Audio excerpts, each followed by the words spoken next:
آئیے سلسلہ مدنی انقلاب دیکھیے، مگر ٹھہریے، پہلے اچھی اچھی نیتیں فرما لیجئے تاکہ ثواب بھی ملے۔ فرمان مصطفیٰ صلی اللہ تعالی علیہ وآلہ وسلم، نیت المؤمن خیر من عملی، مومن کی نیت اس کے عمل سے بہتر ہے اللہ عز و جل کی رضا پانے اور ثواب کمانے کی غرض سے۔ سلسلہ دیکھنے سے پہلے اچھی اچھی نیتیں فرما لیجئے۔ اللہ عز و جل کی رضا کی خاطر علم دین حاصل کروں گا، سیکھ کر دوسروں تک نیکی کی دعوت پہنچاؤں گا، خاص خاص باتیں لکھوں گا، اول تاخیر دیکھوں گا۔ اسی ماحول نے ادنا کو اعلیٰ کر دیا دیکھو، اسی ماحول نے ادنا کو اعلیٰ کر دیا دیکھو، اجالا ہی اجالا ہی اجالا کر دیا دیکھو۔ الحمدللہ رب العالمین والصلاة والسلام علی سید المرسلین، اما بعد فاعوذ باللہ من الشیطان الرجیم، بسم اللہ الرحمن الرحیم، الصلاة والسلام علیک یا رسول اللہ وعلی آلک واصحابک یا حبیب اللہ، الصلاة والسلام علیک یا نبی اللہ وعلی آلک واصحابک یا نور اللہ۔ سرکار والا تبار ہم بے قصوں کے مددگار، شفیع روز شمار، دو عالم کے مالک و مختار، حبیب پروردگار صلی اللہ تعالی علیہ وآلہ وسلم کا فرمان رحمت نشان ہے، اے لوگوں بے شک بروز قیامت اس کی دہشتوں اور حساب کتاب سے جلد نجات پانے والا شخص وہ ہوگا جس نے تم میں سے مجھ پر دنیا کے اندر بکثرت درود پڑھے ہوں گے۔ صلو علی الحبیب صلی اللہ تعالی علی محمد۔ سلسلہ مدنی انقلاب میں آپ کو ایک بار پھر خوش آمدید کہتے ہیں۔ اس سے پہلے کہ سلسلے کا باقاعدہ آغاز ہو، اللہ عز و جل کی رضا پانے اور ثواب کمانے کے لیے آئیے جن کی پہلے سے اچھی اچھی نیتیں نہ ہوں وہ مزید، اور جن کی ہیں ان کی یاد دہانی ہو جائے۔ سرکار مدینہ راحت قلب و سینہ، فیض گنجینہ، باعث نزول سکینہ، صاحب معطر پسینہ صلی اللہ تعالی علیہ وآلہ وسلم کا فرمان باقرینہ ہے، نیت المؤمن خیر من عملہ، مومن کی نیت اس کے عمل سے بہتر ہے۔ ایک حدیث پاک میں کہ نیت بندے کو جنت میں داخل کرا دیتی ہے۔ عالم نیت شیخ طریقت امیر اہل سنت حضرت علامہ مولانا محمد الیاس ستار قادری رضوی دامت برکاتہم العالیہ فرماتے ہیں، نیک کام بغیر اچھی نیت کے کار ثواب نہیں ہوتا۔ نیز امیر اہل سنت نے اس پرفتن دور میں آسانی سے نیکیاں کرنے اور گناہوں سے بچنے کے طریقوں پر مشتمل شریعت و طریقت کا جامع مجموعہ بنام مدنی انعامات بصورت سوالات عطا فرمایا۔ ان میں سب سے پہلا مدنی انعام نیتوں ہی کا عطا فرمایا۔ اللہ عز و جل کی رضا پانے اور ثواب کمانے کے لیے مدنی انقلاب کے 10 حروف کی نسبت سے سلسلہ مدنی انقلاب دیکھنے کی 10 نیتوں میں سے حسب حال نیتیں کیجئے۔ اول تاخیر سلسلے میں شریک رہوں گا، جہاں اللہ عز و جل کا نام آئے گا وہاں تعالی یا تبارک و تعالی جیسے کلمات کے ذریعے اللہ رب العالمین کی تسبیح و تحمید کروں گا۔ پیارے آقا مدینے والے مصطفیٰ صلی اللہ تعالی علیہ وآلہ وسلم کا ذکر آئے تو درود شریف، انبیاء کرام علیہ السلام میں سے کسی کا تذکرہ ہوا تو علیہ السلام، صحابہ اکرام علیہ الرضوان میں سے کسی کا ذکر ہوا تو رضی اللہ تعالی عنہ، بزرگان دین میں سے کسی کی بات ہوئی تو رحمت اللہ تعالی علیہ کہوں گا۔ صلو علی الحبیب، اذکروا اللہ، توبوا الی اللہ وغیرہ سن کر ثواب کمانے کے لیے جواب دوں گا۔ سلسلے میں بیان ہونے والی مدنی بہار سے خود بھی درس حاصل کروں گا، ثواب کی خاطر دوسروں کو بھی بیان کروں گا۔ جس قدر نیتیں زیادہ اسی قدر ثواب بھی زیادہ۔ یاد رکھیے نیت دل کے پختہ ارادے کو کہتے ہیں۔ عمل کا سچا پکا ارادہ نہ ہونے کی صورت میں ان الفاظ کو سننا سنانا نیت نہیں۔ بہرحال اس صورت میں آپ ثواب نیت کے حقدار ہوں گے۔ آج کے بیان اور اب تک کی نیکیوں پر اللہ عز و جل کی رحمت سے ملنے والا ثواب بوسیلہ رحمت للعالمین برائے جناب رسالت مآب صلی اللہ تعالی علیہ وآلہ وسلم، انبیاء و مرسلین، خلفاء راشدین، امہات المؤمنین، شہیدان و اسیران کربلا، تمام صحابہ و تابعین و تبع تابعین، ائمہ مجتہدین، خصوصاً ائمہ اربعہ اور ان کے مقلدین، سلاسل اربعہ کے مشائخ و مریدین، مدنی قافلوں کے مسافرین، مدنی انعامات کے عاملین، تمام مؤمنات و مؤمنین، مسلمات و مسلمین، خصوصاً سرکار اعلیٰ حضرت اور امیر اہل سنت۔ صلو علی الحبیب صلی اللہ تعالی علی محمد۔ میٹھے میٹھے اس ٹائم پر مدنی چینل کے ناظرین، آج جو ہم سلسلہ آپ کے لیے لے کر آئے، آئیے اس کی چند جھلکیاں دیکھتے ہیں۔ والدین کی تربیت اولاد کے لیے سنگ میل کی حیثیت رکھتی ہے، اور اگر تربیت میں کمی رہ جائے تو یہی اولاد جیسی نعمت زحمت بن جاتی ہے۔ شرفاء کی اولادیں جب کوئی برا اقدام کرتی ہیں، برے دوستوں کی صحبت مل جائے تو پھر انسان وہ کچھ کر گزرتا ہے جو چند لمحوں کے لیے تو باعث تسکین ہوتا ہے، لیکن جب حواس کام کرتے ہیں تو دل خون کے آنسو روتا ہے، شب و روز کا سکون برباد کر دیتا ہے، نوبت قتل و اقدام خود سوزی تک پہنچ جاتی ہے۔ ایسے ہی ایک نوجوان کی آپ بیتی جس کا ماضی ظلمت و اندھیروں کی داستان سے بھرا پڑا ہے۔ بری صحبت نے اسے رسوا کر دیا تھا، لیکن جب اچھوں کی صحبت ملی تو جینے کا سلیقہ آ گیا۔ تائب ہو کر راہ ہدایت پر نہ صرف خود عزم مصمم کے ساتھ چلنا شروع کیا بلکہ بہت سو کے لیے راہبر بنے۔ حضرت سیدنا ابن عباس رضی اللہ تعالی عنہما سے مروی ہے، اللہ عز و جل کے محبوب دانا غیوب منزہ عن العیوب صلی اللہ تعالی علیہ وآلہ وسلم نے وحشی کی طرف ایک قاصد بھیجا جو اس کو اسلام کی دعوت دے۔ جب وحشی کو پیغام ملا تو اس نے عرض کی، اے محمد صلی اللہ تعالی علیہ وآلہ وسلم، آپ کیسے مجھے دعوت اسلام دے رہے ہیں؟ حالانکہ آپ تو فرماتے ہیں کہ جس نے کسی جان کو قتل کیا یا زنا کیا، قیامت کے دن اس کے لیے عذاب دگنا کر دیا جائے گا اور وہ ہمیشہ اسی میں رہے گا۔ میں نے تو یہ سب کام کیے، کیا میرے لیے کوئی رخصت ہے؟ تو اللہ عز و جل نے یہ آیت مبارکہ نازل فرمائی، اِلَّا مَن تَابَ وَآمَنَ وَعَمِلَ عَمَلًا صَالِحًا، ترجمہ کنز الایمان، مگر جو توبہ کرے اور ایمان لائے اور اچھے کام کرے۔ حضور نبی پاک صاحب لولاک سیاح افلاک صلی اللہ تعالی علیہ وآلہ وسلم نے بذریعہ قاصد یہ آیت مبارکہ وحشی اور اس کے دوستوں کی طرف بھیجی تو اس نے عرض کی، یہ شرط تو بہت سخت ہے، ممکن ہے میں اس پر عمل نہ کر سکوں، کیا اس کے علاوہ کوئی رخصت ہے؟ تو اللہ عز و جل نے یہ آیت نازل فرمائی، ان اللہ لا یغفر ان یشرک بہ ویغفر ما دون ذلک لمن یشاء، ترجمہ کنز الایمان، بے شک اللہ اسے نہیں بخشتا کہ اس کے ساتھ کفر کیا جائے، اور کفر سے نیچے جو کچھ ہے جسے چاہے معاف فرما دیتا ہے۔ یہ آیت مبارکہ جب وحشی کی جانب بھیجی گئی تو اس نے پھر کہا، ابھی یہ شبہ باقی ہے کہ مجھے نہیں معلوم کہ میری مغفرت بھی ہوگی یا نہیں، یا اس کے علاوہ کوئی اور رخصت ہے؟ تو اللہ عز و جل نے یہ آیت مبارکہ نازل فرمائی، قُلْ يَا عِبَادِيَ الَّذِينَ أَسْرَفُوا عَلَىٰ أَنفُسِهِمْ لَا تَقْنَطُوا مِن رَحْمَةِ اللَّهِ ان اللہ یغفر الذنوب جمیعا انہ هو الغفور الرحیم۔ یہ آیت وحشی اور اس کے دوستوں کی طرف بھیجی گئی تو وحشی نے کہا، ہاں ہماری بخشش کی سبیل ہو گئی۔ چنانچہ وہ اور اس کے دوست حاضر ہوئے اور اسلام قبول کر لیا۔ صحابہ اکرام علیہم رضوان نے عرض کی، یا رسول اللہ صلی اللہ تعالی علیہ وآلہ وسلم، کیا یہ حکم خاص ان لوگوں کے لیے ہے یا تمام مسلمانوں کے لیے؟ ارشاد فرمایا، یہ تمام مسلمانوں کے لیے ہے۔ الحمدللہ عز و جل، ابھی ہم زندہ ہیں، توبہ کا دروازہ کھلا ہے۔ آج ہم آپ کو جس اسلامی بھائی کے بارے میں بتائیں گے اس کا ماضی کچھ عجیب و غریب سا تھا۔ جب انسان کچھ بڑا ہو جاتا ہے، اسے چند اختیارات مل جاتے ہیں تو اس کی سوچ بس اوقات بدل جاتی ہے۔ اسے اختیار مل جاتے تو اسے چاہیے یہ تھا کہ اللہ تعالیٰ کی اطاعت اور عبادت کے اندر اپنی زندگی گزارتا، مگر ایک تعداد اپنے اختیارات کے بعد، اپنی عمر بڑی ہو جانے کے بعد آزادی کی طرف آ جاتی ہے، اور وہ آزادی بہت ساری گناہوں کو، فی زمانہ جس چیز کو آزادی کا نام دیا جاتا ہے، بہت سارے گناہوں کا مجموعہ ہوتی اور انسان گناہوں کی طرف بڑھتا چلا جاتا ہے۔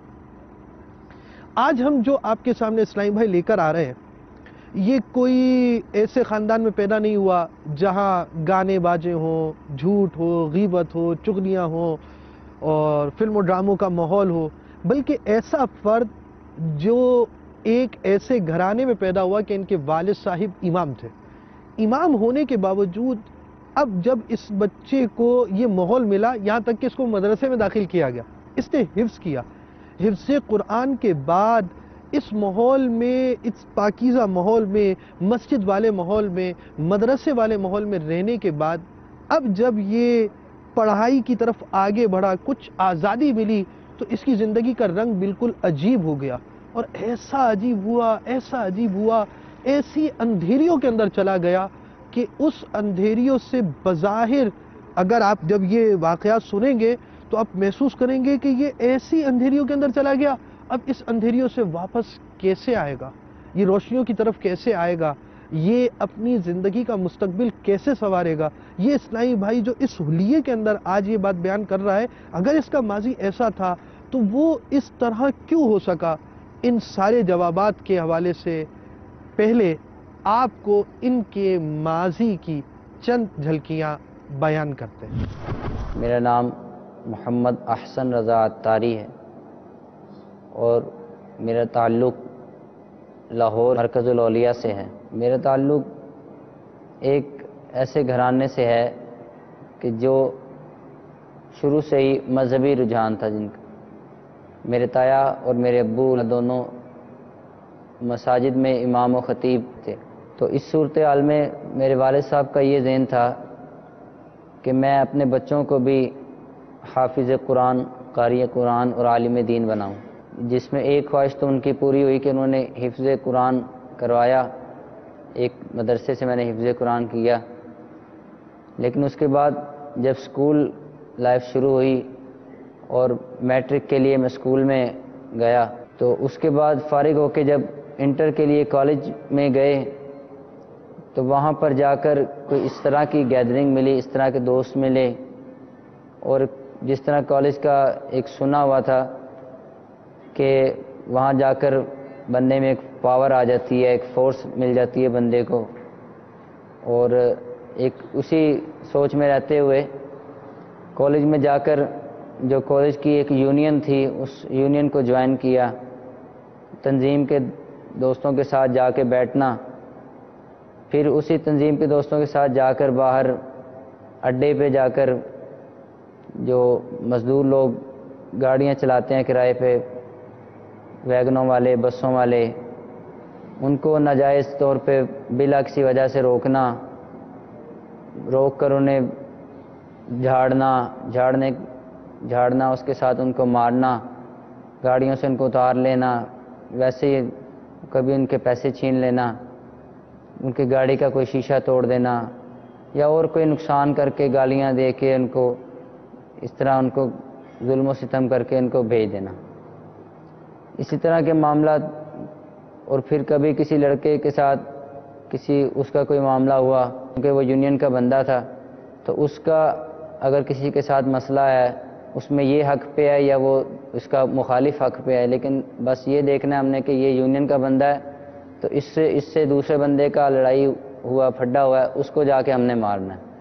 تو اس طرح کر کے کئی لوگوں کو مارا، ساتھ میں جا کے لوگ دوستوں کے، یہ تنظیم کے جو دوست تھے ان کے ساتھ جا کے جس کو مارنا تھا، پھر جب ہمارا کسی کے ساتھ پھڈا ہوتا تو پھر وہ تنظیم والے لوگ جاتے ساتھ میں جا کے، وہ بھی اسی طرح جا کے ان کو مارتے، مطلب کہ کسی سے جان بوجھ کر پھر لڑائی لینا ایک شوق بن گیا ہوا تھا کہ چونکہ اپنے پاس دوست ہیں، تنظیم ہے، جب ان کو فون کریں گے جہاں بلائیں گے وہاں پہ لڑکے آ جائیں گے، تو اس لیے ہر جگہ پہ ایسے بلا وجہ لوگوں سے لڑائی لے لینی، اڑ جانا، ضدیں لگا لینی، بسوں میں بیٹھنا تو کرایہ نہیں دینا، بسوں والوں سے الجھ پڑنا، ان کے کنڈکٹروں سے الجھ پڑنا، یہ سارے معاملات کالج میں اس طرح چلتے رہے۔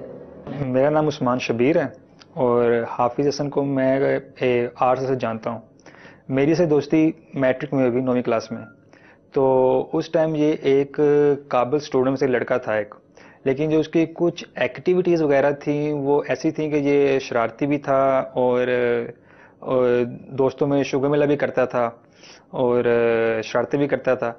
لیکن جب اس نے میٹرک پاس کیا تو اس کے بعد جب یہ کالج میں گیا تو کالج میں جا کے جو اس کی ایکٹیویٹیز تھیں یا جن دوستوں میں بیٹھتا تھا وہ اس کی سوسائٹی ٹھیک نہیں تھی، تو اس کو میں نے بڑا روکا، حافظ کو میں نے کہا حافظ اس طرح دوستوں میں نہ اٹھو بیٹھو، اس کے برے اثرات آپ کے فیوچر پہ پڑیں گے۔ اس کے بعد کچھ سالوں کے لیے جو حافظ تھا یہ ہماری نظر سے غائب ہو گیا، تو ہمیں نہیں علم تھا کہ یہ کہاں گیا۔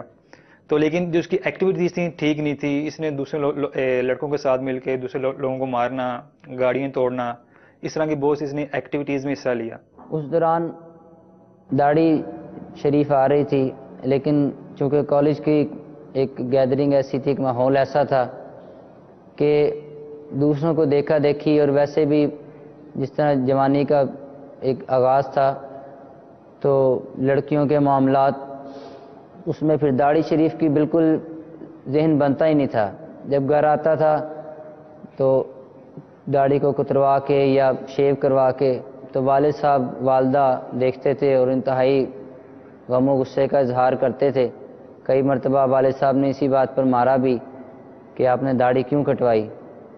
لیکن چونکہ ایک تھا ماحول ایسا تھا کہ بس دوست ہیں، ان میں سے کسی نے داڑھی نہیں رکھی ہوئی تو میں کیوں رکھوں. دوست ہیں جو وہ کہیں گے مولوی مولوی بولیں گے، یا اس طرح کر کے کہ داڑھی رکھوں گا تو مطلب میں اچھا نہیں لگوں گا. تو اس طرح اس حوالے سے پھر داڑھی کا ذہن بالکل نہیں بنتا تھا. تو جب گھر آنا والد صاحب نے اس پہ ڈانٹنا بھی، مارنا بھی، اور طرح طرح کی باتیں بھی کرنی، اور کئی مرتبہ وہ روایات بھی سناتے تھے کہ شاید کسی طرح سے مان کے یہ داڑھی شریف رکھ لے. پھر میرا حلیہ وہی کہ میں نے پینٹیں شرٹیں پہننی، جینس کی پینٹیں پہننی، اس کے طرح طرح کی پینٹیں، جو نیا سٹائل آنا وہ دوستوں کے ساتھ جا کے اس لے کے آنی وہ پینٹ وہ پہننی. والد صاحب نے جب دیکھنا کہ اس نے نئی پینٹ لی ہے یا اس نے پینٹ پہنی ہوئی ہے تو پھر انہوں نے وہی اسی طرح مارنا کہ بھی تم نے پینٹیں نہیں پہننی. میں نے کہا نہیں میں نے پہننی ہے. تو انہوں نے کہا نہیں میں تمہیں کہتا ہوں کہ تم یہ شلوار قمیض پہنا کرو، تم ایک امام مسجد کے بیٹے ہو اور ایک تمہارا والد صاحب کا تمہارا تشخص ہے تو تم اس لیے اپنا اس ترکیب میں رہو. لیکن میں نے کہا نہیں میں اس طرح کا نہیں ہو سکتا. تو انہوں نے میرے پر جتنا زور چلتا تھا وہ چلاتے تھے. میں پھر یہی آخر میں کہتا تھا کہ جی میری زندگی اپنی ہے، آپ کی زندگی اپنی ہے، مجھے اپنی لائف گزارنے کا پورا حق ہے، تو مجھے آپ میری لائف کو ڈسٹرب کیوں کرتے ہیں؟ تو یہ تو آپ میرے معاملات میں انٹرفیئر کرتے ہیں. تو یہ میں جوان ہو گیا ہوں، مجبور رکھتا ہوں خود ہی، تو مجھے آپ کیوں سمجھاتے ہیں؟ جب میں چھوٹا تھا تب تو چلو آپ کے اختیار میں تھا، اب تو میں کالج کا اسٹوڈنٹ ہوں تو میرے سارے دوست اس طرح چلتے ہیں، اب تو وہ کیا سارے پاگل ہیں؟ تو میں بھی اسی طرح چلوں گا. جی میرا نام ڈاکٹر زبیر الحسن ہے اور حافظ احسن عطاری صاحب جو ہیں وہ میرے بچپن کے دوست ہیں. ہماری جو پہلی ملاقات وہ 8 کلاس میں ہوئی تھی. اس کے بعد 9th میں ہم نے پھر کمبائن اسٹڈی شروع کر دی. اس کے بعد جب میٹرک ہم نے پاس کر لیا پھر کالج میں چلے گئے. کالج میں حافظ صاحب جو ہیں وہ ایک ان کے دوست تھے، ان سے ان کی دوستی ہوئی. ایک طلبہ تنظیم کے ساتھ ان کا تعلق تھا تو وہ ایسے ہی تنظیم میں چلے گئے. وہاں سے انہوں نے برائی کا کام سٹارٹ کر دیا. پھر 1 یا 1.5 سال کے اندر ان سے جو ہے وہ ایک قتل ہو گیا. اس کے بعد حافظ صاحب جیل میں چلے گئے. اسی صورتحال میں پھر ان دور میں جب کالج کی یونین میں بیٹھنا تو پھر کسی نے پسٹل لگایا ہوتا تھا، کسی کے پاس کوئی اسلحہ ہوتا تھا تو ان کے سننا ان سے کہ میرے پاس یہ پسٹل ہے، میرے پاس یہ والا پستول ہے، تو میں اتنے فائر کر کے آتا ہوں، تو میں اتنے فائر کیے میں نے. تو وہ دلچسپی بڑھتی پھر ذہن بنا کے جو میں بھی ایک پسٹل خرید لوں. تو اسی طرح پھر ترکیب بنائی. والدہ کے پرس گھر میں پڑا ہوتا تھا، پتہ تھا کہ یہاں پہ پیسے پڑے ہوتے ہیں، وہاں سے اٹھا کے 8,500 روپیہ والدہ کے پرس میں سے بغیر بتائے اٹھایا. تو انہی دوستوں میں سے کسی نے بتایا کہ ایک فلاں بندہ ہے، وہ اگر اسلحہ منگوانا ہو، پسٹل منگوانا ہو تو وہ موزر لا دیتا ہے. تو اس کو وہی جو 8,500 روپے تھے اس کو دیے. اس نے اوپر سے کوئی زیادہ لیے تو اس طرح 12,500 میں اس نے وہی پسٹل لا کے دے دیا. اس پسٹل کو پھر پاس رکھنا، کالج میں جانا تو وہاں پہ جا کے اس کو شو کرنا. اسی دوران میں اس طرح کی حالت ہو گئی تھی کہ والد صاحب جہاں پہ پینٹیں شرٹیں نہ پہننے اور داڑھی نہ کٹوانے کا کہتے تھے تو اس کے ساتھ ساتھ وہ حفظ قرآن جو کیا ہوا تھا اس کے بارے میں وہ بار بار تلقین کرتے تھے کہ آوارہ گردی کرنے کی بجائے تم نے اپنا حفظ قرآن جو کیا ہے وہ تم میٹرک سے پہلے کا تم نے کیا ہوا ہے اور میں نے کبھی تمہیں نہیں دیکھا تم مجھ سے کھول کے پڑھ رہے ہو، تو وہ تو تمہیں بھول چکا ہوگا. اور واقعی وہ اس وقت مجھے حفظ قرآن مکمل طور پہ بھول چکا تھا. تو وہ والد صاحب کہتے کہ اس کو یاد کرو، لیکن ایک ایسی غفلت کا دور تھا، ایسا ایک ماحول ملا ہوا تھا اور ایسی گیدرنگ تھی کہ اس طرف ذہن جاتا ہی نہیں تھا. اگر کبھی بنے بھی ذہن کے ٹھیک ہے پڑھتے ہیں تو پھر وہی اپنا کوئی وسوسے اس طرح کے آ جاتے تھے کہ جی اپنا میرے کپڑے نہیں ٹھیک ہیں، یا اور معاملات ہو جاتے جی اپنا یہ قرآن پاک اگر میں نے حفظ کیا ہے تو کیا اگر بھلا دوں گا تو کیا اس میں ہو گیا، مطلب تو میں بھول چکا ہوں، اب تو بالکل مجھے یاد ہونا ہی نہیں ہے، تو میں چھوڑو اب تو جو بھول گیا وہ بھول گیا. اس طرح کے حالات جب چل رہے تھے اس دوران میں لڑکوں سے بھی لڑائیاں کی، تو وہ اسی میں جو یونین کے لڑکے تھے ان کے ساتھ ہی پھر جو ہے وہ کافی زیادہ مسئلہ خراب ہو گیا، جس کی وجہ سے پہلا سال تو کالج میں جاتا رہا، دوسرے سال میں وہ یونین والوں نے میرے پہ بین لگا دیا کہ اگر یہ کالج میں آئے گا تو ہم اس کو مار دیں گے، جان سے ماریں گے یا بہت زیادہ تشدد کریں گے اس پہ. تو اگلا سال پھر کالج میں جانا چھوڑ دیا. تو اس میں پھر یہی تھا کہ جو تھوڑا بہت اکیڈمی سے کہیں سے پڑھ لیا یا اپنا گھر میں ہی پڑھ لیا، تو اس میں وقت زیادہ ملنے کی وجہ سے آوارگی اور زیادہ بڑھ گئی، اتنی بڑی کہ کوئی کام ہوتا نہیں تھا کہ کالج میں مطلب کہ کسی نے کالج میٹرک تک تو سارے پوچھتے تھے کہ ٹھیک ہے جی آپ پڑھ رہے ہیں بچہ ہے، لیکن جب کالج لائف میں آتے ہیں تو پھر سارے یہ کہتے بھی یار خود ہی پڑھ لے گا. اب اس دور میں کسی نے پوچھا ہی نہیں. اور میٹرک میں حافظ صاحب جو ہے وہ لڑکیوں کے عشق میں بھی مبتلا تھے، اور ایک خاتون تھی ہماری کلاس فیلو تھی، ان کے گھر کے آگے پیچھے حافظ صاحب کا سارا دن جو ہے وہیں پہ گزرتا تھا. تو بڑا ہم نے یعنی کہ اس وقت کم ایج میں تھے، ٹین ایج میں تھے، تو حافظ صاحب جو ہیں اسی کے پیچھے پاگل تھے. اور سم ٹائمز تو یہ بھی کہتے تھے کہ یا میں نہیں، یا اگر یہ مجھے نہ ملی تو یا میں اس کو مار دوں گا یا خود جو ہے وہ خود کو مار لوں گا. یونین کے لڑکوں سے ہی کلیش ہو گیا. وہ اس طرح سے ہوا کہ اپنا ایک مرتبہ باہر گئے تو ایک گاڑی والا تھا جس نے کہ میں سے کرایہ مانگا تھا کہ آپ نا کرایہ دیں. تو میں کہا جی میں اسٹوڈنٹ ہوں، میں نے کرایہ نہیں دینا. تو اس نے کہا جی کرایہ تو آپ کو دینا پڑے گا. اس وقت میں اکیلا تھا، تو میں جوانی کے جوش میں اور اپنی طاقت کے بلبوتے کے میرے پیچھے تو بہت زیادہ لڑکے ہیں، میں لڑ پڑا ان سے کہ نہیں میں نے کرایہ نہیں دینا. تو انہوں نے وہ 3-4 تھے آدمی جو ویگن میں بیٹھے تھے، وہ تینوں نے اتر کے مجھے کافی زیادہ مارا. تو اس کا بدلہ لینے کے لیے اگلے دن میں اپنے ٹیم کے 10-15 لڑکے لے کر تو اس کے روٹ پہ کھڑا ہو گیا جہاں سے اس کا رستہ تھا اور وہ گزرتا تھا، اور اس گاڑی کا نمبر مجھے یاد تھا. تو جب وہ گاڑی آئی اس کو روک کر اس کے شیشے وغیرہ توڑے اور اس کو اپنے ساتھ مارتے ہوئے اپنے کالج کے گیٹ سے اندر لے گئے کہ اس کو ابھی اندر جا کے اور تشدد کریں گے یا اس کو مارتے ہیں.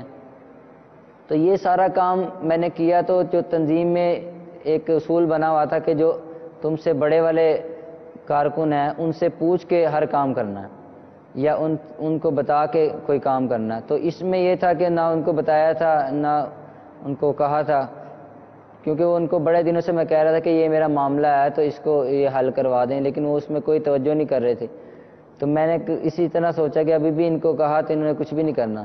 تو یہ ہے کہ میرے پاس جو لڑکے ہیں میں خود ہی ان کو لے کے چلا جاتا ہوں. اس طرح جب کیا تو ان کو پتہ چلا کہ اس نے خود سے یہ کام کیا ہے اور ہم نے پوچھے بتائے بغیر.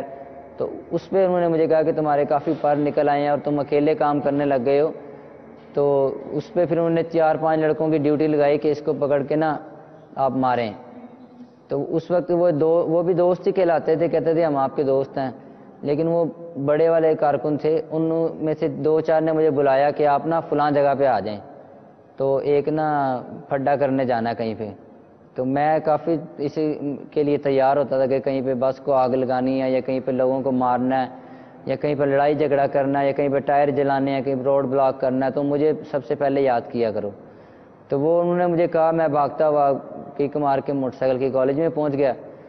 تو وہاں پہ کالج میں ایک کمرہ جو کہ ایسے ویران ہی تقریباً پڑا رہتا ہے، وہاں پہ وہ چاروں مجھے وہاں لے گئے. اور میں کہا پتہ نہیں مجھے کس لیے لے جا رہے ہیں. ادھر جا کے انہوں نے مجھے کہا کہ تم نے کل گاڑی روکی تھی. میں کہا ہاں جی روکی تھی. تو انہوں نے کہا کس سے پوچھ کے گئے تھے اور کیوں اس کو لے کے آئے تھے، کیسے لے کے آئے تھے. اسی پر انہوں نے میرے ہاتھ پائی شروع کر دی، تھپڑ مارنے شروع کر دیے، پھر بیلٹوں سے مارنا شروع کر دیا. تو اس کے بعد پھر انہوں نے وہ ایک اشتہار لگا دیتے ہیں کہ یہ بندہ بلیک لسٹ ہے، کہ یہ تنظیم کا غدار ہے، اگر یہ جو اگر آیا کالج میں تو اس کو جو ہے نا مارا بھی جائے گا اور اس کے ساتھ کچھ بھی کیا جا سکتا ہے۔ تو وہ اگلے دن انہوں نے مجھے یہ نوٹس کر دیا کہ اس لڑکوں نے مجھے بتایا کہ تمہارا نام جو ہے نا وہ انہوں نے لکھ کے تنظیم میں لگا دیا ہے کہ یہ بندہ کالج میں داخل نہیں ہو سکتا۔ تو اس طرح سے یہ تنظیم والوں سے پھر یہ تھا کہ میں تنظیم والوں سے کیا کالج سے ہی میں گیا، میں کالج بھی نہیں جاتا تھا نہ تنظیم۔ اب وہ دور آ گیا کہ آزادیاں بڑھنا شروع ہوئیں تو یہ پہنچے جیسا کہ آپ نے سنا، آزادیوں نے جوجو بھرنا شروع کیا، لڑائی جھگڑے کالج کی لائف کے اندر، اس میں اسکول کالج اور یہ ساری چیزیں آزادیوں سے چلتے چلتے چلتے چلتے مارنا پٹنا سب کچھ ہوتا رہا، سب کچھ ہوا، یہاں تک کہ ایک ابتدائی غلط تربیت ان کی ہو چکی۔ اب یہ ایک ایسی سٹیج پہ پہنچ چکے کہ اب یہ کالج بھی نہیں جا سکتے، آگے کے معاملات چلا بھی نہیں سکتے۔ اب آگے انہیں چاہیے یہ تھا کہ اس بری صحبتوں کو یہیں ختم کرتے، ایک سٹیج کا اینڈ ہو جاتا کہ انہوں نے جو چیز جس کو اپنی منزل سمجھ لی تھی اور جس گیدرنگ کے ساتھ یہ بیٹھ رہے تھے اور اپنا مستقبل سمجھ رہے تھے، آج انہیں گیدرنگ آؤٹ کر دیا گیا، اس گیدرنگ سے نکال دیا گیا، ان لوگوں نے نکال دیا، ان صحبت سے ان کو نقصان ان کے سامنے آ گیا۔ چاہیے یہ تھا کہ اس سے عبرت حاصل کرتے، مگر جو جو انسان اس طرح کے معاملات میں بڑھتا چلا جاتا ہے، سرکشی اس سے آتی جاتی ہے اور اندھیریاں بڑھتی چلی جاتی ہیں، پھر ان کی زندگی عجیب سی تباہی کی طرف بڑھتی چلی گئی، اور اب یہ ایک عجیب و غریب تباہی کی طرف اور بڑھ رہے ہیں۔ آئیے وہ تباہی کیسی ہے بہت توجہ کے ساتھ سنیے تاکہ پتہ چلے کہ آج کل کی بری صحبتیں بندے کو کہاں سے کہاں پہنچا دیتی ہیں۔ اس حوالے سے پھر میرے والد صاحب تھے، ان کو بھی ان محلے والوں نے بھی کہا کہ آپ امام مسجد ہیں، آپ ہمارے لیے عزت و احترام کی جگہ پہ ہیں، لیکن آپ کا بیٹا جو ہے وہ وہاں پہ بیٹھ جاتا ہے کھڑے پہ، تو یہ اچھی بات نہیں ہے، اس کو سمجھائیں۔ تو ابو مجھے کافی مارتے بھی تھے، سمجھاتے بھی تھے کہ بیٹا اس طرح نہ کیا کرو، تمہاری مہربانی۔ اوپر سے وہ سامنے گھر کے چونکہ تھڑا تھا، وہ اوپر سے بھی کئی بار رات کو آ کے آواز دیتے کہ گھر آؤ، تو میں بدتمیزی سے ان کو کہتا جاؤ جاؤ میں نہیں آتا، آنا ہوگا میں جب آ جاؤں گا، آپ سو جائیں۔ تو اس طرح کی صورتحال میں والد صاحب کا دل کافی ٹوٹا کہ یار میں اس کا والد ہوں، میں اس کو کہہ رہا ہوں کہ گھر آ جاؤ، یہ میرا کہنا ہی نہیں مان رہا۔ تو اس طرح انہوں نے کہا کہ یہ کیا معاملہ ہے، کیوں اس طرح کرتے ہو۔ اس میں پھر ان کو اس طرح تھا کہ انتظامیہ والے کافی زیادہ اس بات پہ تنگ کرتے تھے کہ اپنے بچے کو آپ سمجھائیں، تو وہ جب نہیں سمجھا سکے، میں نہیں سمجھا، تو اس انتظامیہ والوں نے کہا جی آپ کا بیٹا کا نا کردار اچھا نہیں ہے، اور محلے والے جو ہے نا وہ کہتے ہیں کہ ان کے بیٹا جو ہے نا اس کی حرکتیں مشکوک ہیں، تو اس وجہ سے ہم آپ کو مسجد میں نا نہیں رکھ سکتے، آپ برائے مہربانی یا تو بچے کو سنبھال لیں اپنے، تو یا پھر جو ہے نا یہ محلہ چھوڑ کے نا، یہ مسجد بھی جواب دے دیا انہوں نے کہ آپ اسے چھوڑ کے چلے جائیں یہاں سے۔ تو وہ چاہتے نہ چاہتے ابو نے مسجد چھوڑنی پڑی ابو کو۔ اس ایک جگہ سے ہم دوسری مسجد میں ابو گئے سبزہ زار میں، تو وہاں سے پھر تقریباً اس کا فاصلہ، یہ اچھرے کا علاقہ تھا، اچھرے سے سبزہ زار کا فاصلہ موٹر سائیکل پہ اگر آئیں تو تقریباً 20 منٹ آدھا گھنٹہ جو ہے نا اس پہ لگ جاتا ہے، اگر ویگنوں بسوں پہ آئیں تو گھنٹہ لگ جاتا ہے۔ تو لیکن میرا روز کا معمول بنایا ہوا تھا کہ بس میں نے 2 4 5 6 گھنٹے ضرور آنا، اور وہ میں نے اپنا ایک ایسا جدول بنایا تھا کہ بس یہ میں نے کام مجھے کرنا ہے تو میں نے ضرور کرنا ہے۔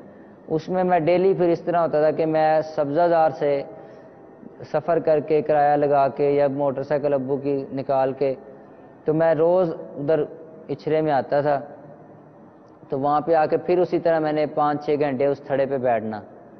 اب اس میں ایک تھوڑی سی ضد اور انا بھی بن گئی ہوئی تھی کہ محلے والوں نے کافی روکا کہ آپ نہ بیٹھا کرو، نہ اتنا ٹائم ضائع کیا کرو اور نہ برباد کیا، اپنا پڑھا کرو۔ میرے والدین نے بھی منع کیا کہ بیٹا یہ اس طرح کوئی فائدہ نہیں ہے اس کا، آپ بڑا پڑھا کرو، اور لوگ بھی اس طرح شک میں مبتلا ہوتے ہیں کہ پتہ نہیں یہ کیوں بیٹھتے ہیں۔ تو اس کے علاوہ پھر محلے والوں نے ڈائریکٹلی خود کہنا شروع کر دیا کہ بھئی اب تم جو ہے نا یہ تھڑے پہ نا نظر نہ آنا، تو یہ بیٹھنا اچھا نہیں ہے تمہارا، یہ یہاں سے لڑکیاں گزرتی ہیں، بچیاں گزرتی ہیں، تو یہ حرکتیں تمہاری ٹھیک نہیں ہیں۔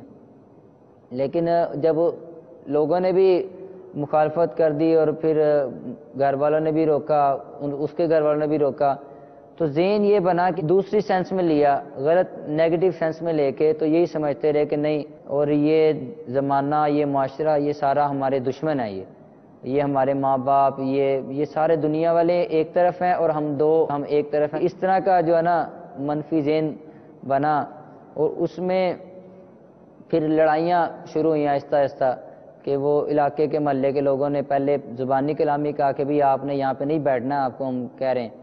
پھر جب یہاں سے مسجد سے دوسرے علاقے میں چلے گئے، پھر میں نے جان بوجھ کے ضد بازی لگا کے روزانہ آنا. تو انہوں نے کہنا بھی یہ دیکھو، یہ آپ سبزہ زار سے روزانہ ادھر آتے ہو، کیا کام ہے آپ کا کہ آپ روزانہ یہاں آتے ہیں؟ تو انہوں نے کہا، دیکھا کہ یار یہ تو مطلب کہ لڑکا اس طرح کر کے زیادہ ہمارے ساتھ الجھنا شروع ہو گیا. انہوں نے پھر مارنے کا کام شروع کیا. انہوں نے کہا کہ اب کل تم اگر آئے نا تو تمہارا حشر وہ کریں گے کہ تم یاد رکھو گے. تو پھر ذہن بنا کہ ٹھیک ہے، یہ کیا کر لیں گے، جان سے مار دیں گے. تو پھر اگلے دن میں آیا اور ان لوگوں کے سامنے سے گزرا. تو انہوں نے دیکھا، وہ تیش میں آ گئے کہ یار یہ اس لڑکے کو سمجھایا ہے کہ یہاں پہ آ کے نہیں بیٹھنا، تو یہ پھر آ گئے.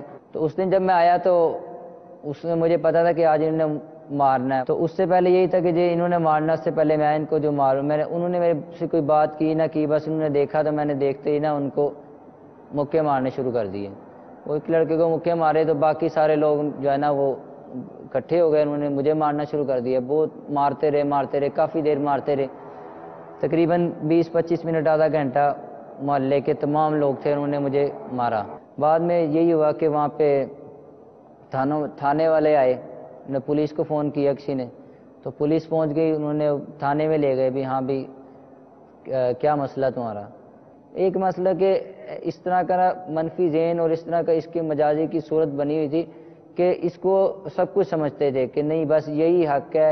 اور اس دور میں یہ بھی تھا کہ ہم دونوں نے نمازیں پڑھنی بالکل چھوڑ دی تھی، اور اس طرح نہیں چھوڑی تھی کہ ویسے نہیں پڑھتے. ہم اس کو اپنا عقیدہ سمجھتے تھے کہ نماز نہیں پڑھنی چاہیے. یہ نماز جو ہے یہ تو اپنا یہ لوگ پڑھتے ہیں، مسلمان لوگ ہیں یہ پڑھتے ہیں، ٹھیک ہے، یہ دنیا والے ہیں. عشق والوں کا کوئی مذہب نہیں ہوتا، ہمارا کوئی دین نہیں ہے، کوئی مذہب نہیں ہے. نہ ہم نے قرآن پاک پڑھنا ہے، نہ ہم نے نماز پڑھنی ہے. اگر نماز ہے ہماری تو یہ ہے کہ بس ہم ملاقات جو کر لیتے ہیں، آپس میں ملتے ہیں، یہ ہماری نماز ہے. اس طرح کا ایک انتہائی گندے درجے کا ذہن بنا ہوا تھا. اس صورتحال میں پھر جب وہ تھانے والی گاڑی میں بٹھایا تو میں وہاں سے چھلانگ لگا کے بھاگ کے میں بازار میں گھسا. تو بازار کافی گنجان تھا، تو اس میں آخرکار پکڑا گیا. انہوں نے پکڑا تو پکڑ کے انہوں نے کافی مارا، ڈنڈے مارے پولیس والوں نے کہ تم بھاگے کیوں؟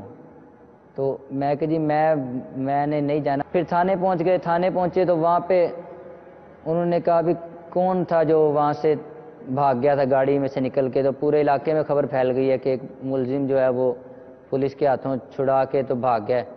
تو انہوں نے کہا جی یہ ہے.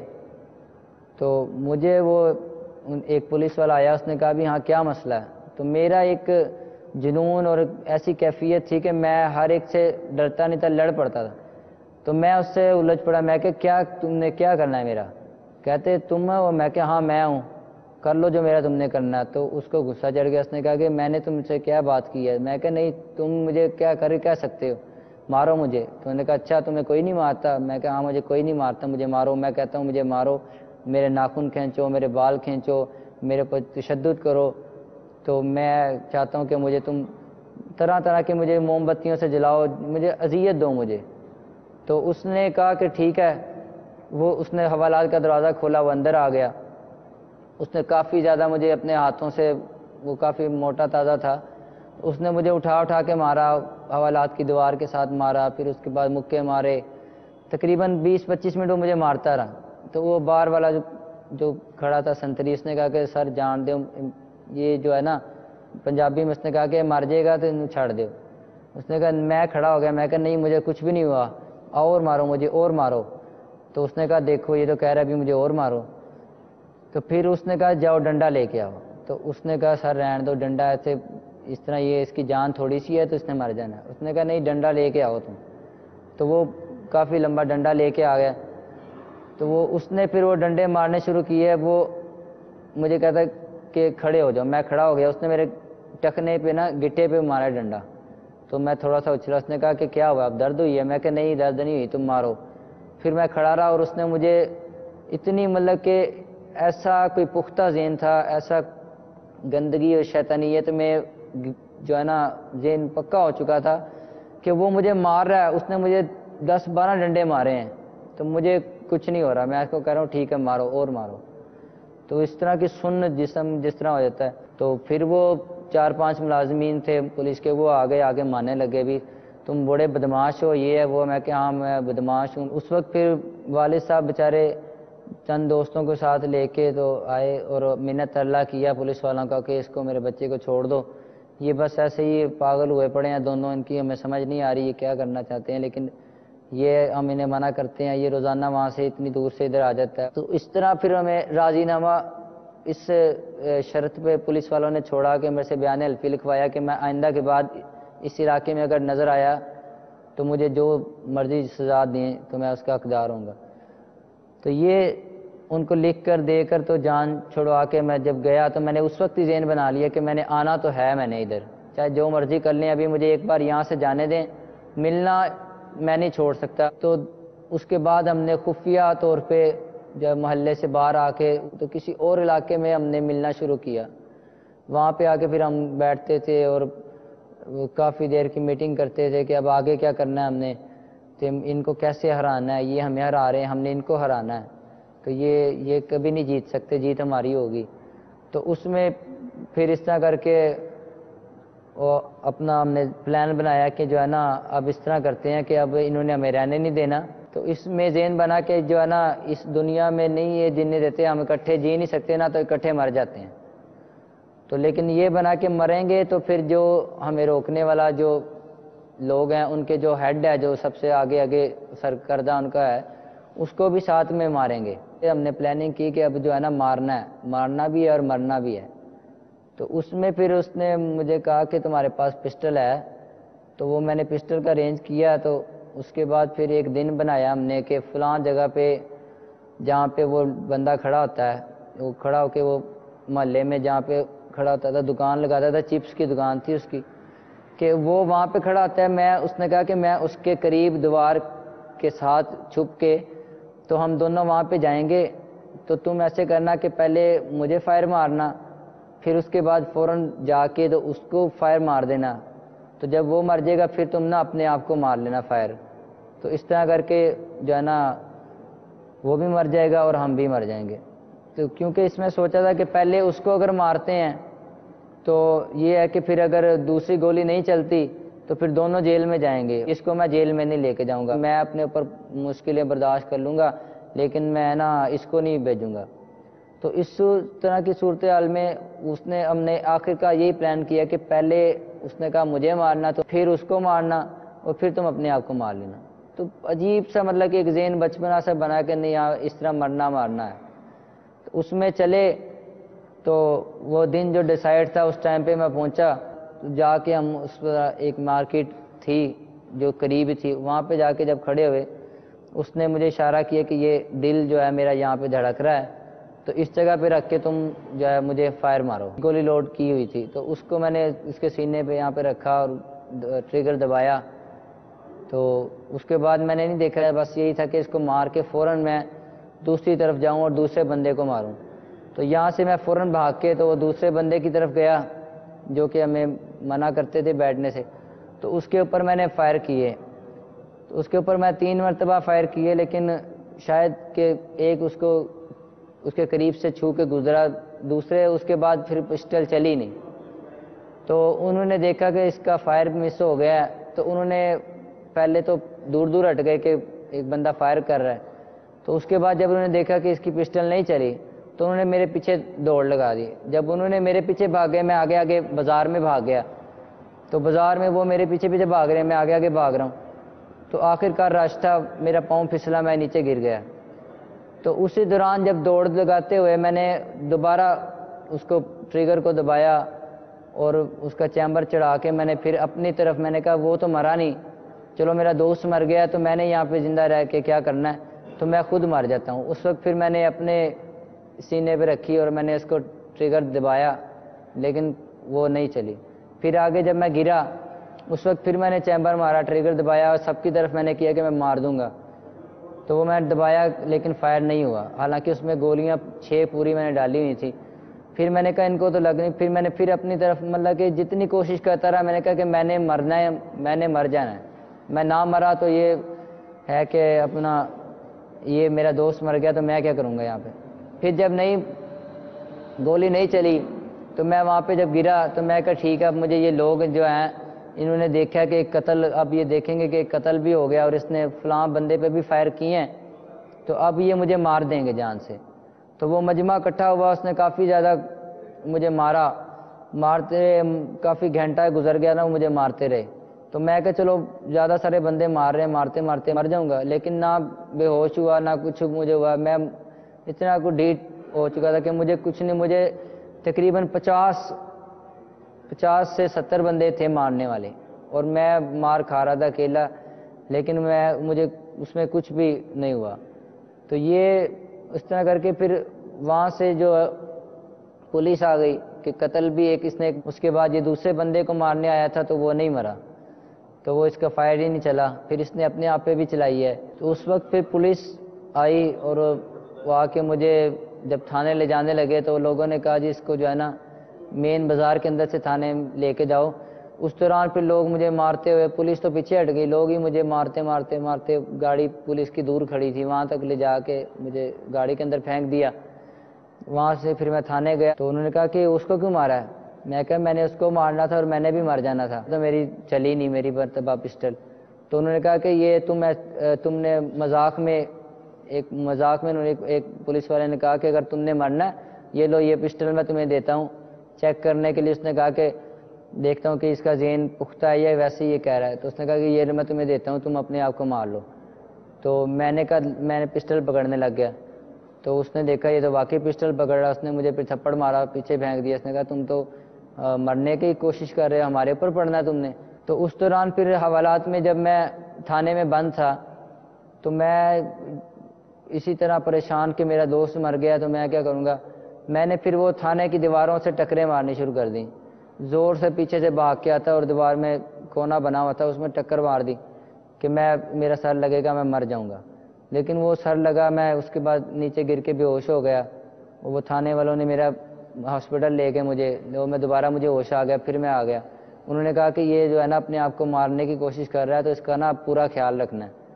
تو میں نے کہا جی میں نے واش روم جانا ہے، تو انہوں نے کہا جاؤ آپ واش روم چلے جاؤ۔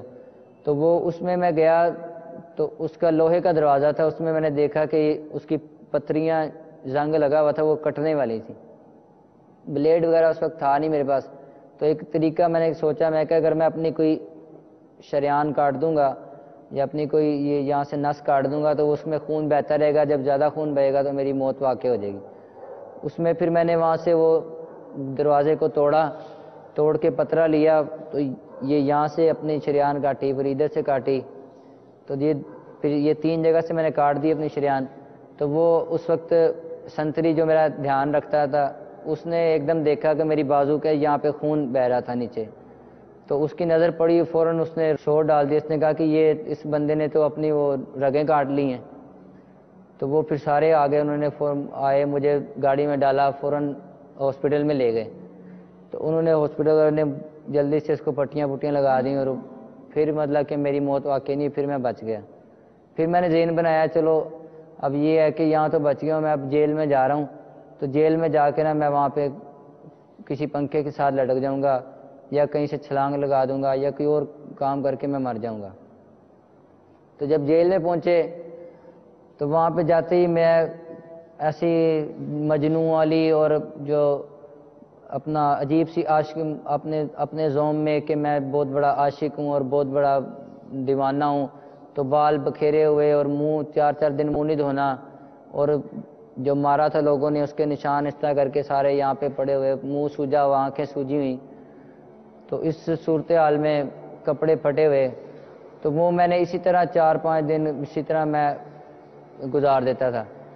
تو اس میں پھر میں جب گیا تو میں نے دیکھا، میں کہ یہاں پہ تو مطلب کہ بڑی سختی ہے، تو میں کیسے مطلب کہ اپنے یہاں پہ جو میں نے کام کرنا ہے کہ اپنے آپ کو مارنا ہے میں نے، تو اس کا تو میں ارینج یہاں پہ کر نہیں سکتا، کیونکہ ایک کمرے میں وہاں پہ 6-7 لوگ اور بھی ہوتے تھے، جو ایک چکی میں جس میں بند کرتے تھے سیل میں، تو اس میں کہ یہ لوگ تو 24 گھنٹے میرے ساتھ ہوتے ہیں، یہ تو کچھ کرنے نہیں دیں گے مجھے. تو وہاں پہ پھر میں نے ان سب کو، میں نے یہی جس سے جو ملے میں اس کو یہی کہوں کہ میں نے بس مر جانا ہے، میں نے نہیں رہنا زندہ، میرا دوست مر گیا، میرا اس کے بعد کوئی نہیں ہے دنیا میں، تو میں مر جانا ہے بس. میں نے تو مجھے اگر تم مار سکتے ہو تم مار دو، نہیں تو مجھے کوئی طریقہ بتاؤ، میں نے مرنا ہے. تو وہ کہتے تھے کہ تم پاگل ہو، کہاں سے آئے ہو، تو تم نے ہمارے پلے پڑنا ہے کہ اگر تم مرے تو ہمارے پر بھی کیس بنے گا کہ یہ کیسے مرا بندہ، ہمیں مصیبت میں کیوں ڈالتے ہو. انہوں نے جیل والوں کو بھی شکایت لگائی کہ یہ بندہ بار بار مرنے کی باتیں کرتا ہے کہ میں نے مر جانا ہے. تو اس میں پھر اس طرح ہوا کہ ایک مرتبہ سیل کے لوگ کافی جو ہے نا وہ گئے ہوئے تھے سارے، تو ایک وہاں پہ بیٹھا تھا، اس کو میں نے اپنی کہانی سناتا رہتا تھا، تو اس نے مجھے چیک کرنے کے لیے ویسے اس نے کہا ایسے ہی بس یہ باتیں کرتا رہتا ہے، اس نے کون سا کر لینا ہے، ایسے ہی بس جان بوجھ کے کرتا ہے. کہتا تو نے اس کو مار دیا، اب تو نے کہا مرنا ہے. تو اس نے کہا کہ چل مرنا ہے نا تو مر، یہ لے، یہ نالا اس میں ڈال پنکھے میں، تو مر جا، میں باہر چلا جاتا ہوں. تو وہ یہ کہہ کے وہ باہر کو چلا گیا. تو اس نے کہا کہ ایسے باتیں کرتا رہتا ہے، مجھے اس نے کون سا کر لینا ہے. تو وہ جب باہر گیا تو میں نے اس کو کمرے کا کنڈی لگا کے وہ جو حوالات بند کر کے، تو میں نے وہ نالا پکڑا، اس کو میں نے نیچے ایک بالٹی رکھ کے، سٹول ٹائپ تھی ایک، اس کو رکھ کے میں نے نالا باندھا اس کے ساتھ پنکھے کے ساتھ، اور اس کا پھر وہ جھولا سا بنایا جس طرح پھانسی کے لیے ہوتا ہے، اور وہ پکڑ کے میں جب بالٹی کے اوپر چڑھا تو میں نے ابھی اس کو ایسے کر کے ہاتھ ڈالا تھا کہ وہ لڑکے نے اکیلا نہیں تھا ساتھ میں، اس نے پوری بارک کو بھی اکٹھا کر لیا ہوا تھا اور سارے لوگ اکٹھے ہو گئے. اس نے ایسے فوراً کھولا، اس نے کہا یہ دیکھو یہ کیا کر رہا ہے. ساتھ میں نیچے جو وارڈ اس بارک کا انچارج ہوتا ہے پولیس والا، وہ بھی اس کو بھی بلا لیا اس نے. ایک شور مچ گیا کہ یہ بندہ خودکشی کرنے لگا تھا. تو اس طرح اس نے فوراً آ کے مجھے وہاں سے اتارا مارتے ہوئے، پھر مجھے لے گئے چکر میں. وہاں جا کے انہوں نے مجھے 40 چکی ایک ہوتی ہے قصوری پیرا، کہ جس میں جو کوئی جیل میں لڑائی جھگڑا کرے یا کوئی موبائل وغیرہ کسی سے پکڑا جائے، چرس منشیات وغیرہ پکڑی جائے یا کوئی اور خودکشی کی کوشش کرے تو اس کو وہاں پہ بند کر دیتے ہیں. تو وہاں پہ مجھے علیحدہ انہوں نے اکیلے بالکل قید تنہائی میں بند کر دیا. تو وہاں پہ انہوں نے مجھے کہا کہ اب آپ نے نا جب تک صحیح نہیں ہوتے آپ نے ادھر رہنا ہے. تو اس دوران انہوں نے میری شلوار میں سے ہزار بند جو ہے وہ نکال دیا کہ یہ ہزار بند کا پھر دوبارہ استعمال کرے گا خودکشی کے لیے. تو انہوں نے کہا کہ شلوار کو تم ایسے ہی پہنو بس. تو وہ اس کو میں نے گرہ لگا کے باندھ لی، اور اس طرح پھر مجھے انہوں نے اس کے علاوہ بھی ہر چیز کوشش کی انہوں نے کہ کوئی ایسی چیز نہ ہو جس سے خودکشی کا انتظام ہو سکے. تو اس کے بعد پھر وہاں پہ انہوں نے میرے ہاتھ جو ہیں وہ دونوں ہتھ کڑیوں سے ایسے باندھ کے، تو پیچھے جیل کی سلاخوں کے ساتھ انہوں نے میری باندھ دیا. انہوں نے کہا کہ ادھر تم نے لیٹے رہنا، ادھر ہی بیٹھنا ہے جانوروں کی طرح. انہوں نے کہا کہ تم نے اب بڑے خطرناک ہو تو تمہارا ڈر ہے کہ تم مار نہ لو اپنے آپ کو، تم نے یہاں پہ رہنا ہے بس. پھر ڈاکٹر آتے تھے، نفسیاتی ڈاکٹر آتے تھے، جیل کا سپرڈنٹ آتا تھا، وہ سارے مجھے چیک کرتے تھے بار بار آ کے، اور میرے سے پوچھتے تھے کہ تمہیں کیا پریشانی ہے، کیا کرنا چاہتے ہو، تم اس طرح کیوں کرتے ہو. جب مرنا تھا تو اس کے ساتھ ہی مر جاتے، اگر نہیں مرے تو اب جیل میں نہیں مرنا تم نے، تو تم زندہ رہو، تم یہ ہے وہ، اس طرح کی باتیں انہوں نے کرنی. میں سن کے ان کے سامنے جی کر دینا. بعد میں نے یہی ذہن بنانا کہ یہ تو سب پاگل ہیں، میں نے تو جو کرنا ہے وہ میں نے کرنا ہی ہے. وہاں پہ پھر تقریباً 2 مہینے انہوں نے مجھے قید تنہائی میں رکھا. تو پھر ایک دن وہ آیا سپرڈنٹ جو جیل کا سیاد، اس کو میں نے کہا کہ سر میں اب نہیں کرتا، آپ کی مہربانی، مجھے سردی بہت ہے، میں اس طرح میرے ہاتھ یہاں بندھے رہتے ہیں سلاخوں میں، تو رات کو جب باہر سے ہوا آتی ہے میرے ہاتھ جو ہے نا برف کی طرح ٹھنڈے ہو جاتے ہیں. اس کے علاوہ بھی میں نیند نہیں آ رہی مجھے، میں اور پریشان ہو رہا ہوں. تو اس نے پھر ہمدردی کرتے ہوئے اس نے کہا چلو ٹھیک ہے تم نا اس کو آزاد کر دو. تو وہ پھر دوبارہ مجھے بیرکوں میں انہوں نے گنتی میری بیرکوں میں ڈال دی. تو بیرک میں بھی اس طرح پھر وہ لوگ بیٹھے ہوئے تھے دوست اکٹھے جو جیل کے تھے، تو پھر انہوں نے مجھے اسی طرح آزمانا شروع کر دیا. اور تم واقعی مرنا چاہتے ہو، تم ایسی باتیں کرتے ہو، تم کوئی نہیں مرو گے، مر سکتے ہو تو یہ یہاں سے اوپر ایک بلڈنگ تھی 1 منزلہ عمارت پہ، تو اس کے اوپر والے فلور پہ تھی میری جو سیل تھا، چکی تھی. تو وہاں بیٹھے ہوئے تھے، کہتے اگر اتنا ہے تو یہاں سے چھلانگ لگاؤ، گردن کے بعد چھلانگ لگاؤ، ابھی تم مر جاؤ گے. تو میں کہا اچھا تم یہ کہتے ہو، میں ابھی کر کے دکھاتا ہوں تمہیں. میں نے پھر وہاں سے جب چھلانگ لگانے لگا، پھر ایک لڑکے نے میرا ہاتھ وہاں سے پکڑ لیا. تو پھر انہوں نے مجھے اس کے پیش کر دیا پولیس والے کے کہ یہ دیکھو یہ پھر دوبارہ مرنے لگا تھا. تو میں نے پھر یہ سوچا میں کہ اس طرح تو واضح طور پہ مرنا تو یہ مرنے نہیں دے رہے یہ پولیس والے، یہ جیل والے اور یہ لوگ نہیں. تو میں اس طرح کرتا ہوں، کوئی ایسی ترکیب بناتا ہوں کہ جس سے میں آہستہ آہستہ اندر سے گھل گھل کے مر بھی جاؤں اور کسی کو نہ پتہ بھی نہ چلے. تو پھر میں نے جو اپنا کھانے کا جو ہے کھانا چھوڑ دیا، اور اس کے بعد وہاں پہ سگریٹ ملتے تھے، سگریٹ شروع کیے. پھر نسوار والے کو دیکھا، نسوار شروع کر دی. پھر وہ گٹکے کھاتے تھے وہاں پہ لوگ، تو گٹکا کھانا شروع کر دیا. تو لوگ ایک ایک نشہ کرتے تھے، میں نے سارے شروع کر دیے کیونکہ میں نے مرنا ہے تو میں نشوں سے چلو زیادہ سارے نشے کرتا ہوں تو 1 مہینہ کروں گا، کیا ہے کہ اس کے بعد مر جاؤں گا. تو گٹکا بھی کھانا، ساتھ میں نسوار بھی کھانی، ساتھ میں سگریٹ بھی پینی. پھر وہ بھر کے سگریٹ، پکے سگریٹ وہ چرس والے بناتے تھے، وہ میں نے پینے شروع کر دیے. ایک دن میں 2 3 پی جانے. پھر سیل میں ایک گولیاں پڑی تھیں، تو وہ اس لڑکے نے کہا کہ یہ جو ہے نا یہ گولیاں کھانے والی دوسری ہیں، لیکن جو اس میں چھوٹی چھوٹی بوریوں میں ہیں وہ میں سن رہا تھا 2 بندے آپس میں باتیں کر رہے تھے کہ یہ جو ہے نا یہ بڑی زہریلی یہ گولیاں ہوتی ہیں اور اس سے بندے کی موت واقع ہو جاتی ہے. تو یہ تو ایسے بس پانی کو خشک کرنے کے لیے ہوتی ہیں، لیکن ان کو یہ کھانے والی نہیں ہوتی، اس سے بندہ مر جاتا ہے. تو میں نے وہ فوراً اٹھا کے میں نے نا وہ 2 جو چھوٹی چھوٹی بوریاں بسی بنی ہوئی تھیں وہ میں نے اٹھا کے دونوں کھا لی. میں کہا چلو یہ کھاؤں گا مر جاؤں گا، لیکن وہ کھائی اس سے کچھ بھی نہیں ہوا. پھر ڈاکٹر کے پاس ایک بار ہاسپٹل میں گئے، کوئی مسئلہ تھا تو وہ بات کر رہا، اس نے مجھے الرجی تھی، الرجی کی اس نے مجھے گولی دی. تو اس نے کہا کہ بیٹا یہ 24 گھنٹے میں آپ نے 1 کھانی ہے، اگر آپ نے 24 گھنٹے میں 1 سے زیادہ کھا لی تو آپ کو ہارٹ اٹیک ہو سکتا ہے، آپ کے دل کی دھڑکن بہت تیز ہو جائے گی اور آپ مر سکتے ہو. تو میں نے جب اس کی بات سنی تو میں تو دل میں خوش ہو گیا، بھی ٹھیک ہے مجھے تو مرنے کا نسخہ مل گیا. تو اس نے مجھے وہ 3 4 گولیاں دیں، تو میں نے وہ تینوں کی چاروں کٹھی کھا لی. میں کہا چلو یہ کھاتا ہوں تو اس سے میں مر جاؤں گا. اس سے میری طبیعت تھوڑی سی خراب ہوئی، میرا بی پی ہائی ہو گیا اور میرے جسم میں دھڑکن بہت زیادہ تیز چلنے لگ گئی اور تھوڑی سی طبیعت میں جو ہے اضطراب ہوا. لیکن اس کے بعد پھر وہی اسی طرح میری طبیعت دوبارہ سنبھل گئی. تو پھر وہ میرے گھر والے جو ملاقات پہ آتے تھے ان کو جیل والوں نے بتایا کہ یہ آپ کا بچہ اس نے نا 2 3 مرتبہ خودکشی کی کوشش کی ہے، تو آپ کی مہربانی اس کو سمجھائیں. اس نے اب یہاں پہ رہنا ہے، جب تک اس کا وہ قتل کا کیس نہیں حل ہو جاتا تو اس نے یہاں پہ رہنا ہے.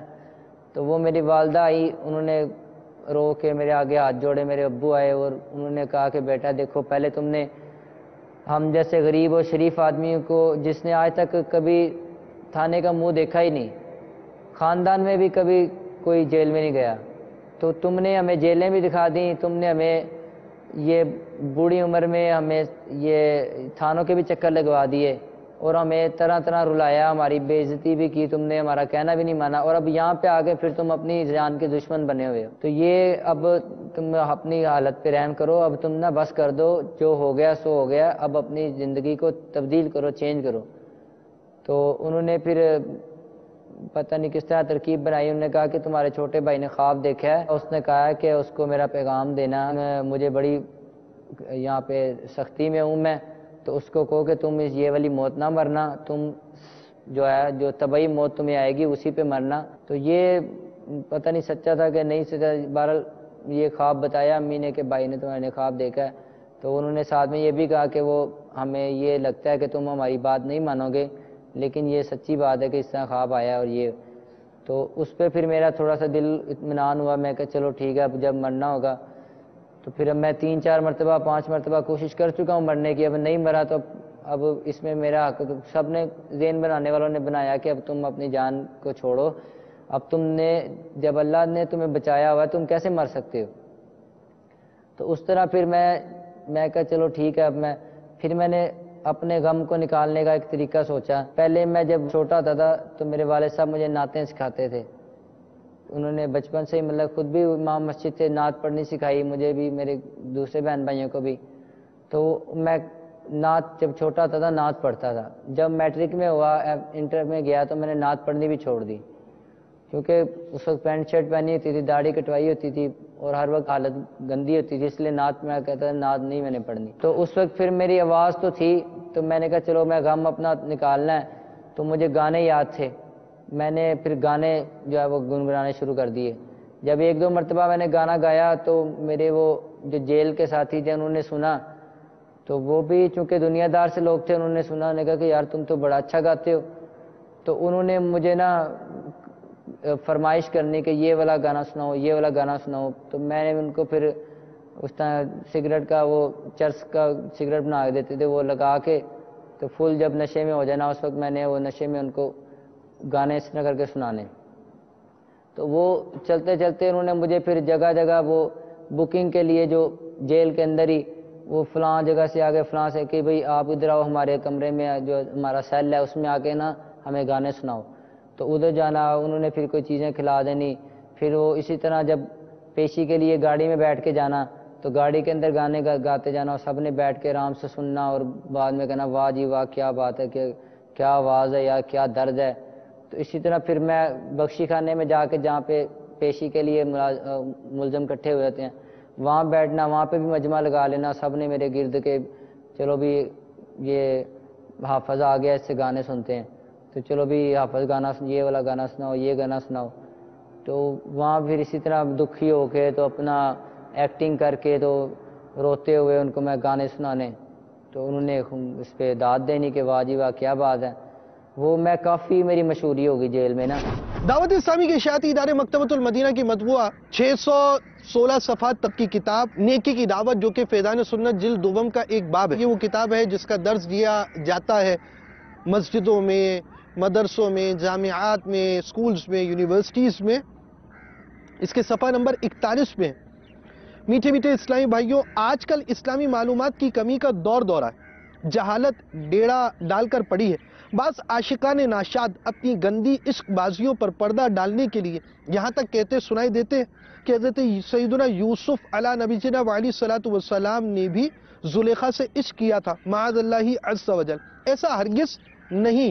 یقیناً اس طرح بکنے والے عاشقان نادان سخت خطا پر ہیں.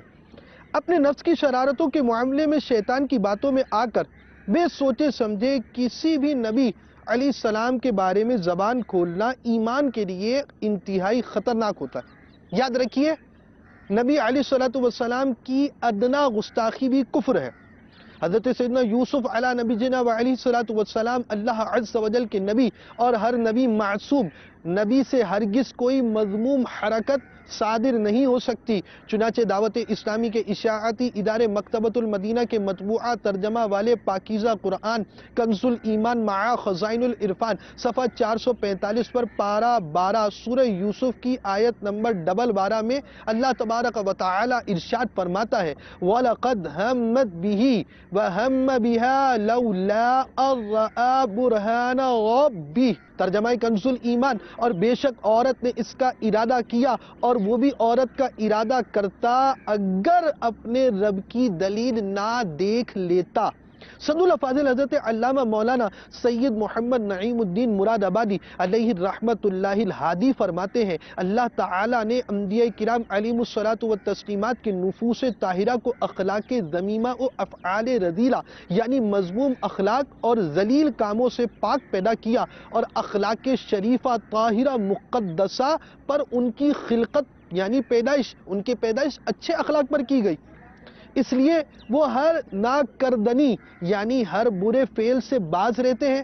ایک روایت یہ بھی ہے کہ جس وقت زلیخا آپ علیہ السلام کے در پہ ہوئی اس وقت آپ علی نبینا علیہ الصلوۃ والسلام نے اپنے والد ماجد حضرت سیدنا یعقوب علی نبینا علیہ الصلوۃ والسلام کو دیکھا کہ انگشت یعنی انگلی مبارک دندان اقدس یعنی پاکیزہ دانتوں کے نیچے دبا کر اجتناب یعنی باز رہنے کا اشارہ فرما رہے. حقیقت یہی ہے کہ عشق صرف زلیخا کی طرف سے تھا.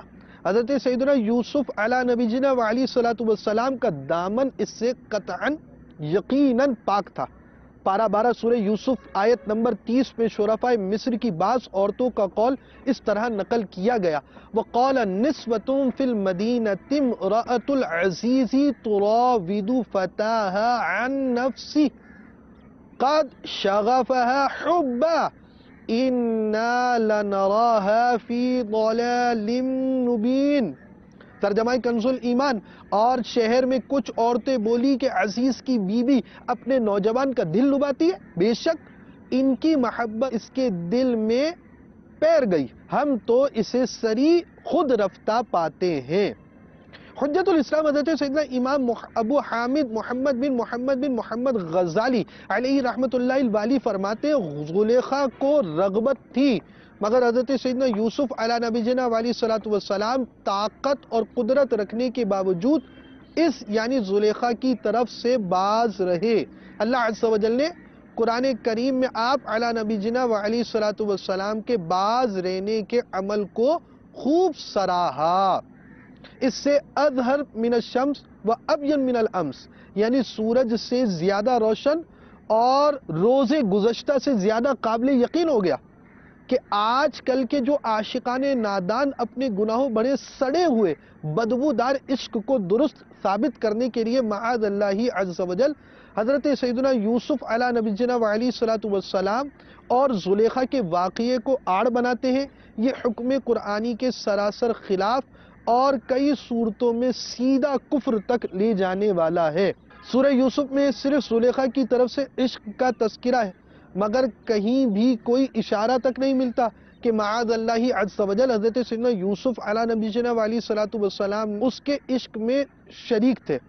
لہذا جو لوگ حضرت سیدنا یوسف علیہ نبی جنا علیہ الصلوۃ والسلام کو بھی عشق میں شریک ٹھہراتے ہیں، وہ اس سے توبہ اور تجدید ایمان کریں، یعنی توبہ کر کر نئے سرے سے مسلمان ہوں۔ اللہ عز و جل کے نبی علیہ السلام کی شان بہت عظیم ہوتی ہے اور وہ گناہوں سے معصوم ہوتے ہیں۔ یا اللہ عز و جل ہمیں اپنی حقیقی محبت اور اپنے پیارے حبیب صلی اللہ تعالی علیہ وآلہ وسلم کی سچی پکی الفت نصیب فرما۔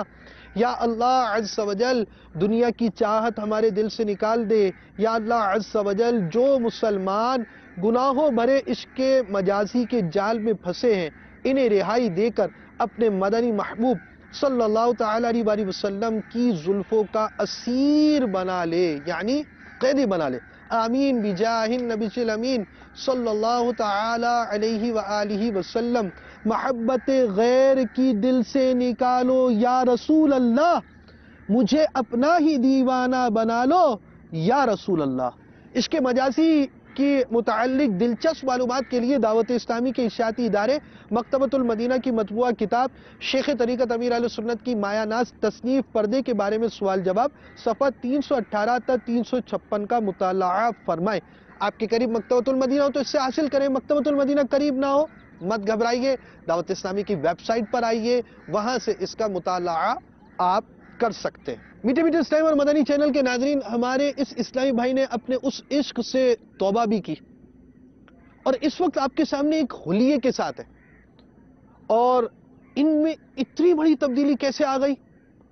اور یہ شخص جس کی ایسی حالت تھی، بالکل عجیب و غریب سی حالت تھی، یعنی جو کچھ بھی سننے کے لیے تیار نہیں ہے، جو نہ تھانے کی مار سے بچ رہا ہے، نہ جیل کی سختیوں سے بچ رہا ہے، خودکشی کی کوششیں کر رہا ہے، جسے والد صاحب کی ڈانٹ نہیں سمجھا سکی، جسے کوئی چیزیں سمجھا نہیں پا رہی، جو اتنے اچھے ماحول میں ہونے کے باوجود بہت زیادہ برائیوں کی طرف بڑھ گیا، خودکشی کی کوششوں میں مصروف ہو گیا، عشق کی طرف چلا گیا۔